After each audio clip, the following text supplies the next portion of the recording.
Today we're going to be talking about how to get more efficient with your spending. In order to do that, we're going to use this light bulb.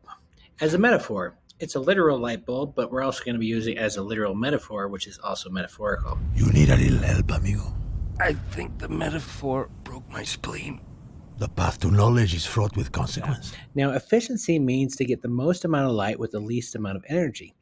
And to get better efficiency, we're going to go from an incandescent bulb to an LED bulb.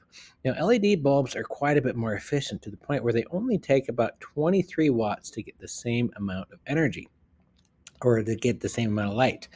Now, the reason for that is quite simple. In an incandescent bulb, a lot of the energy does not get transferred into light. It gets lost to heat. In an LED bulb, far less gets lost to heat, and that's why it's far more efficient. Okay. Well, So you're saying there's a town, a real town, not a metaphor town. Go on. It's okay. Okay. Well, then I'm going. I'm leaving the road now. Now, in our spending, that means we want to spend less money while getting more happiness and more life satisfaction. In order to get more efficient, we have to find out what is being wasted and what does not get transferred over to here.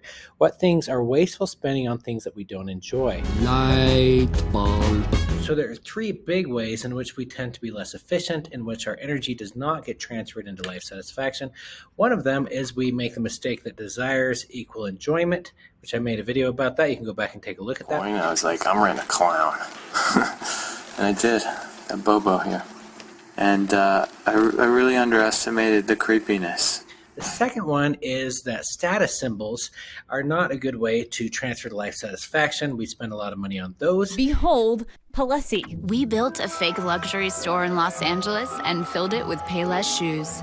The guests at our grand opening party had no idea. Guests invited to check out what looked like a luxury shoe shop. They're elegant, sophisticated. I just think it's so classy. And I could tell it was made with high quality material. A $35 shoe going for $645, an 1,800% markup. These are actually from Payless. You've got to be kidding me. Shut up. Are you serious? I have another video that you should check out on why putting money and energy into status symbols actually decreases your life satisfaction. So that's another way in which we're actually losing money as it instead of having it transfer into life satisfaction. You should check out the video. I'll have that link in there also. Make you again the best sneetches on the beaches. And all it will cost you is $10 each. And the third thing is because of a couple of psychological principles called the hedonic treadmill and the law of diminishing returns. The law of diminishing returns is that the more you get of something, the less satisfaction you get out of it. So as you get one of those things, you might get lots of satisfaction. As you get a second one, you can see the satisfaction drops, and the third one even more, to where it might actually level off completely. That's the law of diminishing returns. Oftentimes there is too much of a good thing. This girl, for a school project, decided to talk about how she kept buying perfume after perfume after perfume. This is Circus Fantasy by Britney Spears at $37.50 a bottle. So I'm at $441.50 right now. Just regular Fantasy is $47.50. So I'm at $489. Now, did she get more and more life satisfaction for that? Well, here's her conclusion. I mean, I've got a problem. Yeah, I've almost spent $1,000 on perfume, so I need help. The problem is that as you get more and more of the same things, you actually get less and less use out of the things you actually have. You can't use that much perfume. Same as this guy who really has a lot of guitars. Guitars are an awesome way to increase life satisfaction.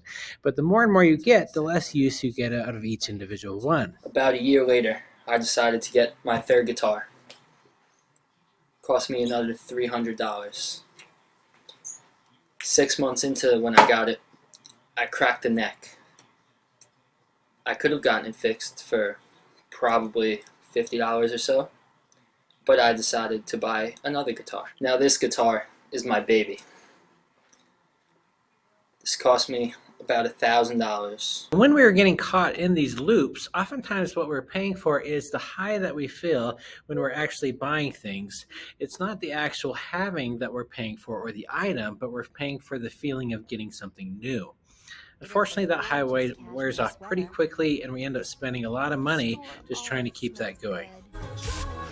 A store can awaken a lust for things you never even knew you needed. The hedonic treadmill is something we're going to talk about next video, but basically it talks about as you get nicer and nicer things, you have a temporary boost, but then you end up back at the same level of happiness when your brain gets used to it. Just a reminder from Master Oogway and I to like and subscribe and keep watching because we got more stuff coming up in the future. Hold the fudge. You mean to tell me that nobody snapped up those bad boys? Today's the day. Like every other day. I'll be back for those.